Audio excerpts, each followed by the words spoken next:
Hey guys, Ryan Dement, True Podcast. I hope you are having a great day. This week, we're going to be simple, easy peasy. Rent.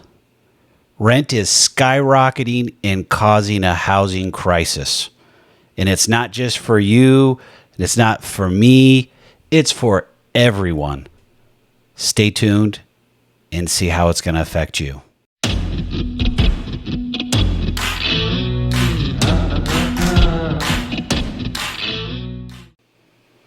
All right, guys, I had to go back and double check this article. I'm not saying Bloomberg is bad, but look at this. U.S. rents are increasing at a shocking rate of more than 10%. And then right here, in some cities of Florida and Georgia, rents rose 25% or more. Now, that's not month over month. That's year over year. So let's think about August 2020. Pandemic was going crazy. No vaccine. People were trying to get rents in their properties filled, so they had to lower rents to get people into them. But the staggering thing that I want to come down here is this right here. Since the start of the pandemic, the median rent for a two-bedroom apartment has soared 13.1% to $1,663. That's more than my mortgage. I know that I'm not saying that. I'm just telling you. It's more than my mortgage. I understand we're getting priced out of the market. And there's another thing that's happening, inflation. Your dollars, my dollar is being stretched beyond belief. And no one really wants to talk about the BS that's going on in Washington and how it's affecting all of us in the pocketbook. If we want to have a healthy recovery of the housing market in the economy, we've got to get inflation under control, and rents are crazy. The last piece that I wanted to show you guys, and I'll share this in the notes, right here. For the New York market, landlords are raising rent prices as much as 70% now that people are flooding back to the city as offices and entertainment venues open up. In July, the median asking price rent surged to $3,000 compared with the pandemic low of $2,750 in January 2021.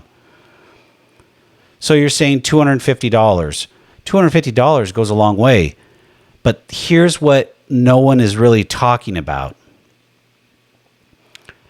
We are creating a housing market crisis for one simple fact.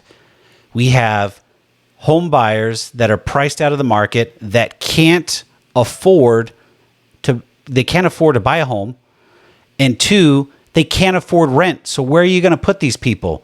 Are they going to go back home and live with their parents? I mean, I don't know what the options are, and I'm scratching my head because how do we continue to have a market on both sides, home buying and rentals, continue to go north, and there's not any relief, and we don't have any repercussions of losing, unfortunately, people to homelessness?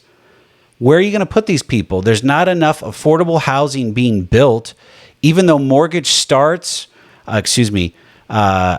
starts for multifamily last month were up, but that's months, if not years down the road, and that's not going to solve the problem. The man upstairs isn't making more land. We have to find a way to get affordable housing out to the masses to ensure that you and I have a roof over our head. Because at the end of the day, if you can't afford it, guess what's going to happen? You can't live there. It just doesn't make any sense. And I just can't believe how we're in double digits of an increase in rents, and they expect it still to go up and not to cool off anytime soon. Crazy times, period. All right, guys. I saw another piece that just astonished me, and it's a little bit older. It's from CNBC. It is from August 11th, and it looks like they've updated it here just recently in September. Bidding wars erupt for renters as the economy recovers in a hot housing market. I got to learn how to speak English. Hello. They say it's usually only reserved for home buyers, but now they're seeing it across the board when it comes to rentals and home buying. And they're saying it's not just limited to the big cities like New York, San Francisco, Los Angeles, Dallas, Texas. They're saying they're starting to see it in smaller cities and in towns as more people are looking to make a change in their housing.